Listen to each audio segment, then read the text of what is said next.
আজ আমি জাল জাল করে রুই মাছের ঝোল রান্না করলাম সবজি দিয়ে।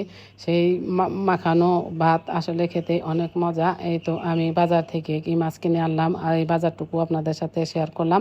এই তো আমি মাছগুলো একটু মরিচ হলুদ নুন দিয়ে আর সরিষার তেল দিয়ে ভালো করে ভেজে নেব। অনেকে হলুদ নুন দিয়ে ভেজে নেয়, কিন্তু রুই মাছের একটা আলাদা একটা গন্ধ থাকে, সেটা আসলে এইভাবে ভাজলে অনেক সুস্বাদু হয়।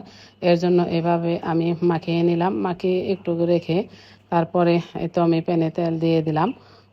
একটু হালকা আজে মাছগুলো ভেজে নেব।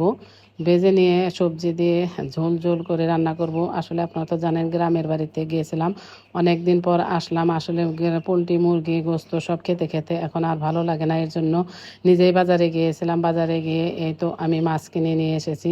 সেই মাছ দিয়ে আজকে আসলে মজা করে ভাত খাবো। এর জন্য নিজের হাতে ঝোল করে এই যে তো তরকারি রান্না করলাম।